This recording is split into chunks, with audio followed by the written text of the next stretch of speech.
Assalamualaikum warahmatullahi wabarakatuh. Halo semuanya, perkenalkan nama saya Nurana Ningsih dari program studi manajemen A kelas pagi semester 5. Dan video ini dibuat untuk memenuhi tugas ujian mata kuliah pasar uang dan pasar modal dengan dosen pengampunya yaitu Bapak Muhammad Taufan Nugroho SSIMM. Dan pada video kali ini saya akan membahas pertanyaan-pertanyaan yang telah diajukan sebelumnya. Jadi tanpa lama-lama lagi langsung saja kita ke pembahasannya. Dan sebelum kita masuk kepada pembahasannya, berikut adalah daftar pertanyaannya. Yang pertama, jelaskan mengenai pasar uang dan pasar modal. Apa perbedaan, kelebihan, dan kekurangan dari keduanya? Lalu yang kedua, jelaskan tentang dana internal dan dana eksternal. Apa kelebihan dan kekurangan dari masing-masing sumber dana tersebut? Lalu yang ketiga, berikan contoh salah satu lembaga keuangan internasional. Jelaskan pengertian, sejarah berdirinya, anggotanya, proyek yang dikerjakan, dan lain-lain.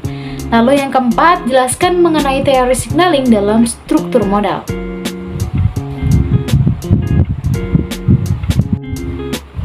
Sekarang kita masuk kepada pembahasan yang pertama, yaitu mengenai pasar uang dan pasar modal.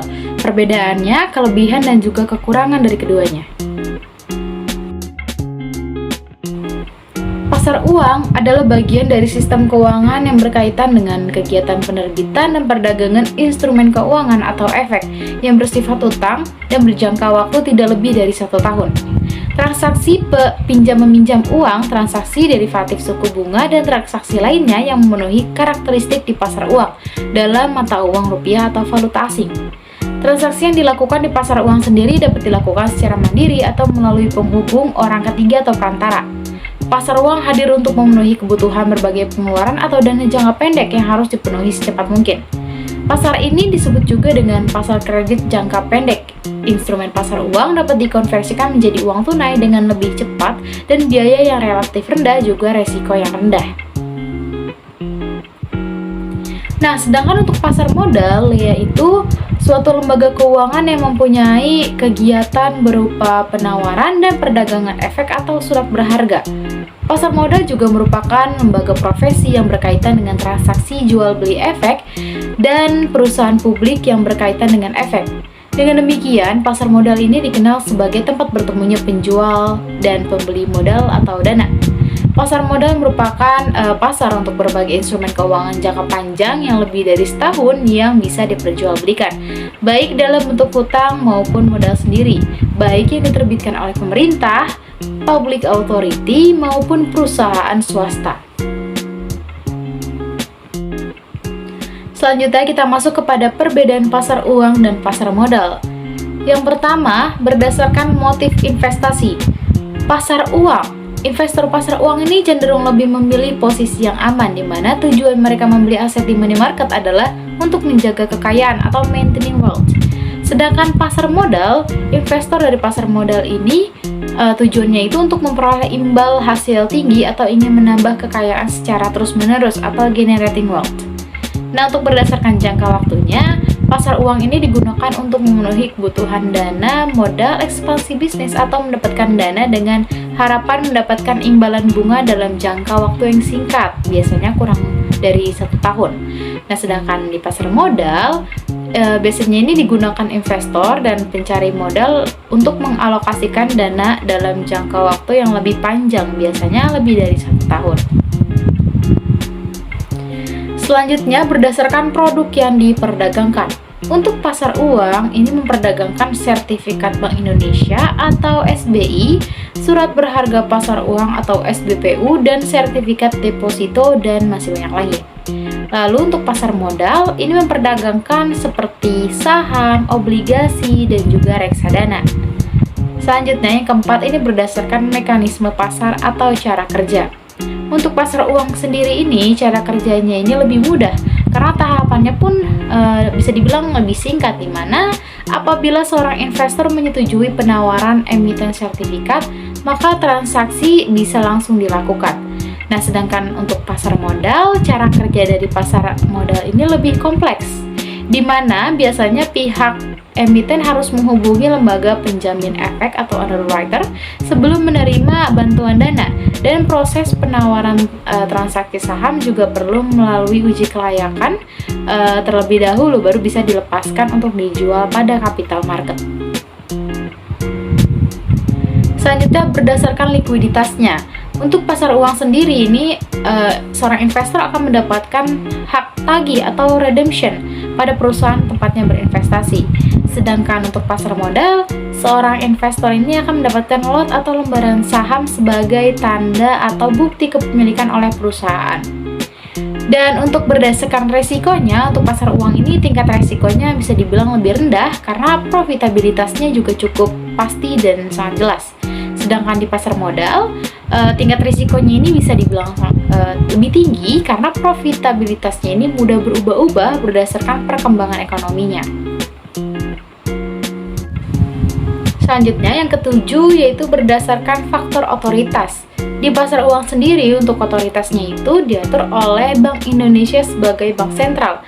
Sedangkan di pasar modal sendiri, otoritasnya itu ada Otoritas Jasa Keuangan atau OJK bekerja sama dengan Bursa Efek Indonesia atau BEI untuk mengawasi dan mengatur seluruh aktivitas dan transaksi yang terjadi di pasar modal. Selanjutnya, ada kekurangan dan kelebihan dari masing-masing pasar, baik pasar uang dan juga pasar modal. Yang pertama, untuk pasar uang sendiri, kekurangannya itu adalah satu, low return atau keuntungan yang rendah. Lalu yang kedua, risiko rugi karena inflasi. Lalu yang ketiga, adanya batasan penarikan dana. Dan yang keempat, kemungkinan persyaratan saldo yang besar. Lalu ada kelebihannya. Yang pertama, pergerakan nilai yang stabil. Yang kedua, tingkat likuiditas tinggi.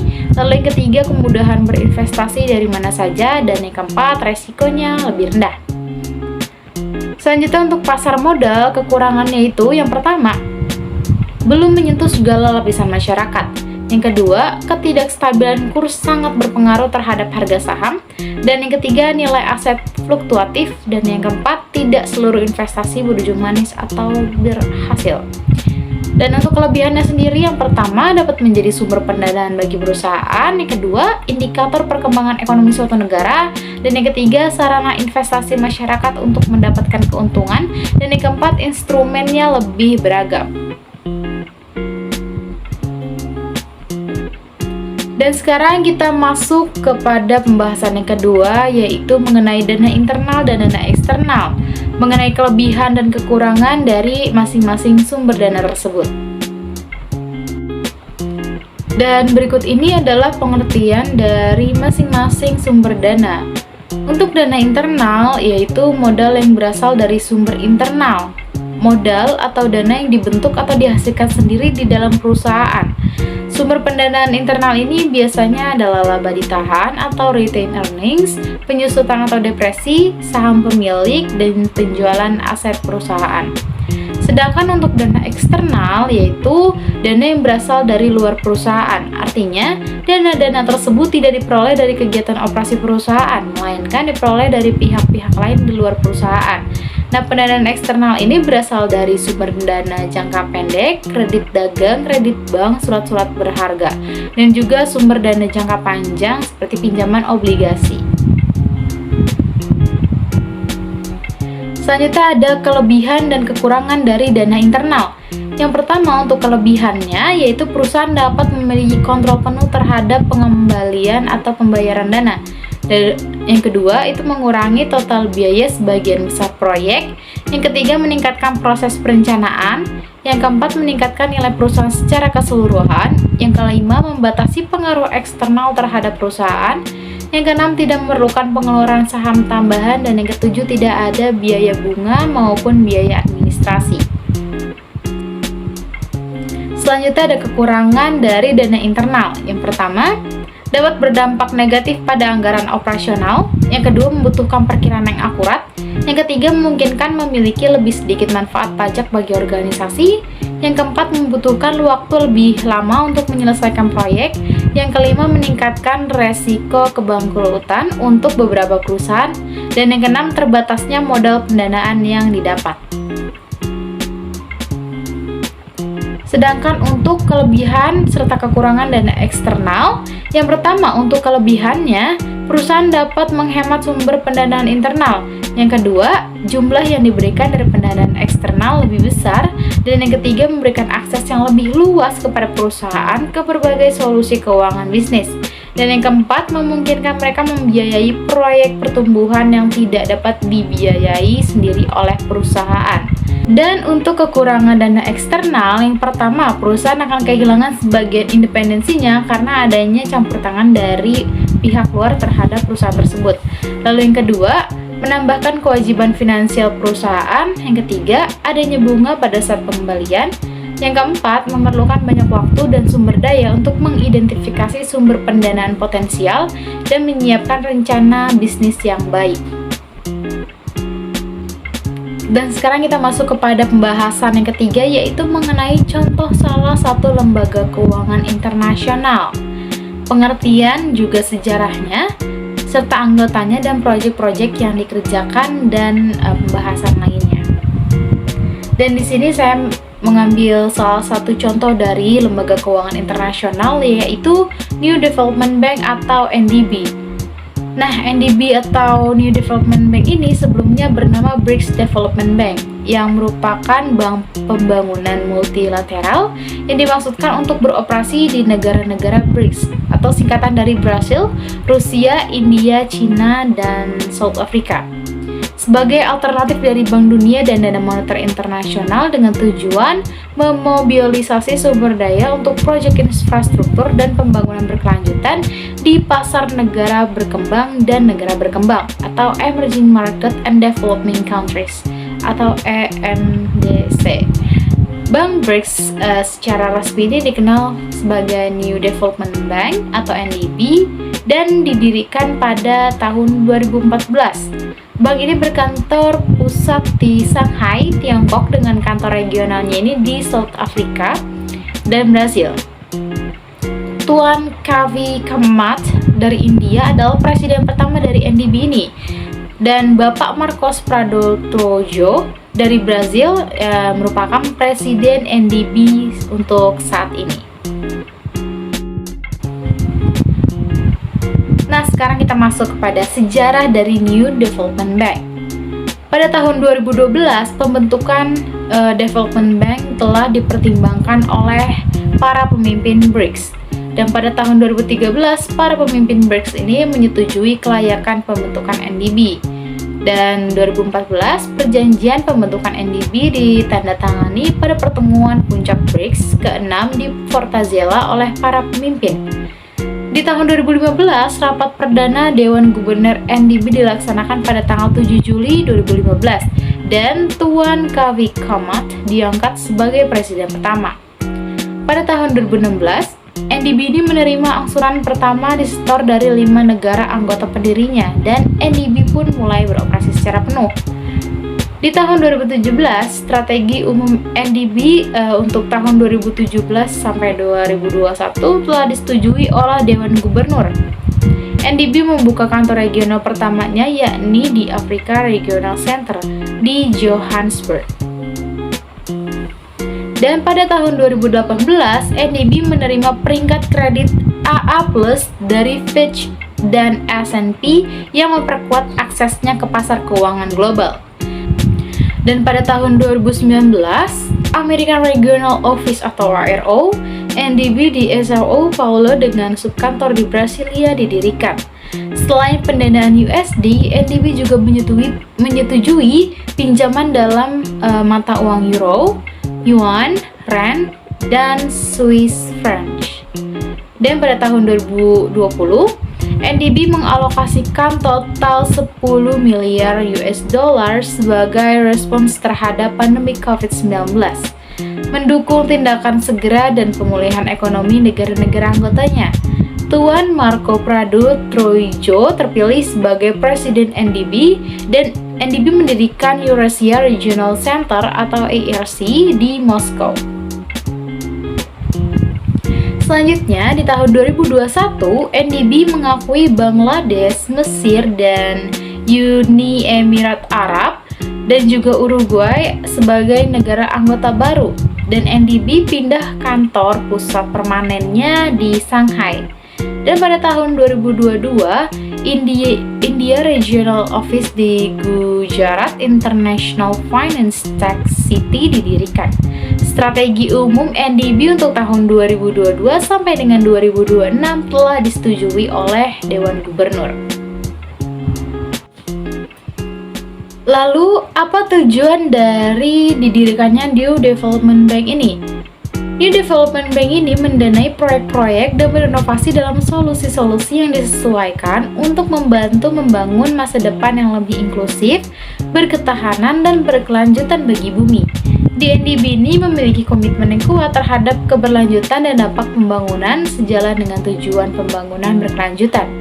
Nah, tujuan strategis NDB ini untuk memobilisasi dana untuk proyek-proyek yang menghasilkan manfaat ekonomi, sosial, dan lingkungan yang positif bagi BRICS dan negara-negara EMDC lainnya, serta menjembatani kesenjangan pendanaan untuk mencapai tujuan pembangunan yang berkelanjutan atau SDG. Sebagai bagian dari komitmen negara-negara BRICS, para pemimpin ekonomi BRICS mengeluarkan pernyataan bersama atas dasar tujuan yang pertama, komitmen mereformasi lembaga keuangan internasional yang bertujuan untuk memberikan suara yang lebih besar kepada negara-negara yang ekonominya sedang tumbuh atau emerging economy dan berkembang agar lebih baik. Dan yang kedua, bekerja dengan komunitas internasional untuk menjaga stabilitas sistem perdagangan multilateral dan meningkatkan lingkungan perdagangan serta investasi internasional. Yang ketiga, menjadi bagian dari agenda pengembangan Doha Organisasi Perdagangan Dunia atau WTO dan mencapai tujuan pembangunan milenium atau MDG melalui pembangunan berkelanjutan Deklarasi Rio, Agenda Abad ke-21, dan Perjanjian Lingkungan Multilateral. Yang keempat, koordinasi dan kerjasama di antara negara-negara BRICS di bidang efisiensi energi juga fokus pada perubahan iklim untuk melindunginya dan memenuhi tugas pembangunan sosial ekonomi. Yang kelima, memberikan bantuan kemanusiaan dan mengurangi risiko bencana alam. Ini mencakup masalah keamanan pangan global. Dan yang keenam, kerjasama di antara negara-negara BRICS dalam ilmu pengetahuan dan pendidikan serta keterlibatan dalam penelitian mendasar dan pengembangan teknologi canggih. Yang ketujuh, janji untuk kerjasama demokratis dan diplomatik, saling menghormati, tindakan yang terkoordinasi, dan pengambilan keputusan kolektif, dan ini juga untuk menentang terorisme. Fungsi dari NDB ini yaitu NDB akan memobilisasi sumber daya infrastruktur dan proyek pembangunan berkelanjutan di BRICS dan negara-negara berkembang lainnya untuk melengkapi upaya lembaga keuangan multilateral dan regional yang ada untuk pertumbuhan dan pembangunan global. Yang pertama, mendorong pembangunan negara-negara anggota. Yang kedua, mendukung pertumbuhan ekonomi. Yang ketiga, mendorong daya saing dan memfasilitasi penciptaan lapangan kerja. Dan yang keempat, membangun platform berbagai pengetahuan di antara negara-negara berkembang. Dan berikut adalah anggota-anggota dari New Development Bank. Yang pertama ada anggota pendirinya, itu ada BRICS, Brazil, Rusia, India, China, dan South Africa yang bergabung pada tanggal 3 Juli 2015. Lalu yang kedua ada anggota barunya yang terdiri dari Bangladesh, Uni Emirat Arab, dan juga Mesir yang masing-masing bergabung pada tanggal 16 September 2021, lalu 4 Oktober 2021, dan 20 Februari 2023. Dan selanjutnya ada yang calon anggota yaitu negara Uruguay. Selanjutnya apa saja sih kegiatan dari proyek-proyek NDB ini? Di dalam website resminya terdapat 96 proyek yang tercatat dan berikut adalah beberapa di antaranya. Yang pertama ada Dhaka Water Supply Project. Negara tujuannya ini adalah Bangladesh dan diajukan pada tanggal 29 Agustus 2023. Usulan batas pembiayaan NDB ini setara hingga hampir 320 juta USD. Untuk entitas proyeknya sendiri yaitu Otoritas Pasokan Air dan Saluran Pembuangan Dhaka. Dan proyek ini bertujuan untuk membangun sekitar 70.000 sambungan pasokan air baru dan mengurangi tingkat NRW hingga di bawah 15% di wilayah proyek. Setelah selesai, proyek ini diharapkan dapat memberikan manfaat bagi sekitar 3 juta penduduk di Dhaka. Selanjutnya ada proyek yang kedua, yaitu Kohima Town Water Supply Augmentation Project. Negaranya yaitu adalah India dan disetujui pada 16 Agustus 2023. Untuk usulan batas pembiayaan NDB yaitu berkisar di antara 252.300 US dollar. Untuk entitas proyeknya yaitu adalah pemerintah Nagaland. Dan proyek ini terdiri dari infrastruktur pasokan air minum, pengembangan sumber air, pekerjaan pengambilan air, saluran transmisi gravitasi, instalasi pengolahan air, reservoir penyeimbang, tangki overhead, jaringan distribusi, dan pekerjaan terkait lainnya. Selanjutnya ada proyek yang ketiga, yaitu SERA Urban Mobility Project Requalifica SERA di negara Brazil yang diajukan pada 26 Juli 2023. Untuk usulan batas pembiayaan NDB ini berkisar di antara 57,7 juta US dollar. Dan untuk entitas proyeknya yaitu The State Government of Paraíba Water and Sanitation Company of Paraíba atau SAGEPA. Dan proyek ini akan menghasilkan hasil-hasil yang berikut ini dimulai pada tahun 2028. Yang pertama ada peningkatan tingkat layanan jalan yang mengarah pada penurunan biaya transportasi. Yang kedua ada penghematan waktu perjalanan bagi penumpang dan barang dan juga pengurangan kecelakaan. Nah, selanjutnya ada proyek Beijing Gas Tianjin Nangan LNG Emergency Reserve Project. Ini merupakan future project. Negaranya yaitu adalah China, disetujui pada 9 Maret 2021 untuk usulan batas pembiayaannya yaitu berkisar di 436 juta euro. Dan untuk badan pelaksananya yaitu Beijing Gas Group Co Ltd. Dan tujuan dari proyek ini adalah untuk meningkatkan kapasitas pasokan darurat gas alam dan mengurangi ketergantungan pada batu bara dan pada akhirnya mendukung pembangunan ekonomi lokal yang rendah karbon dan berkelanjutan. Dan masih banyak lagi proyek-proyek dan kegiatan yang sudah direncanakan oleh NDB ini.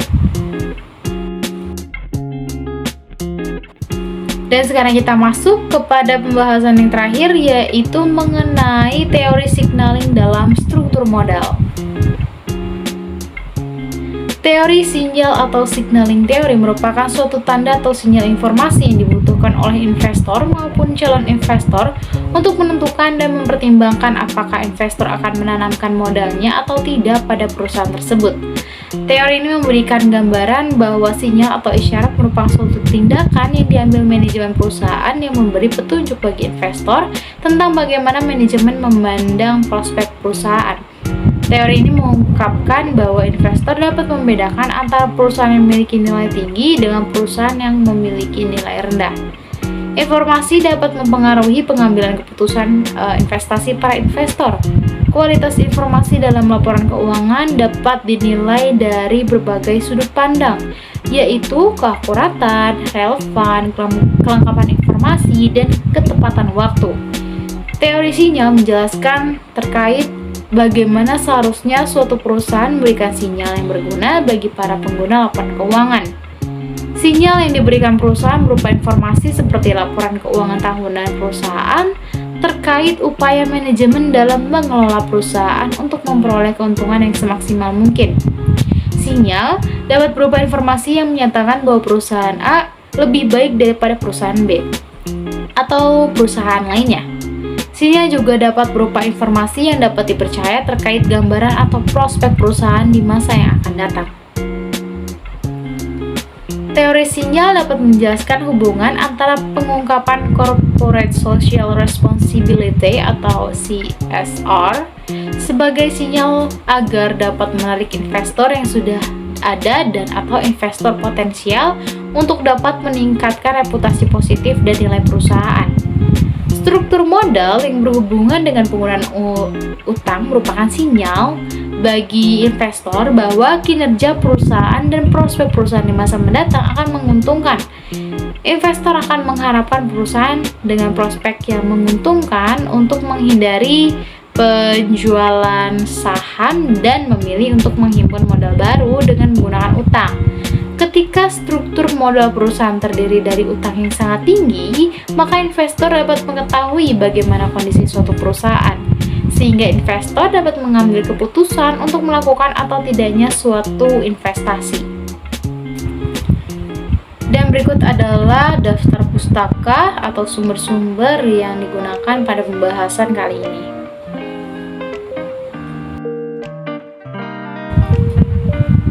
Baiklah, cukup sekian yang bisa saya sampaikan. Mohon maaf apabila ada kesalahan dalam pengucapan maupun penulisan. Terima kasih. Wassalamualaikum warahmatullahi wabarakatuh.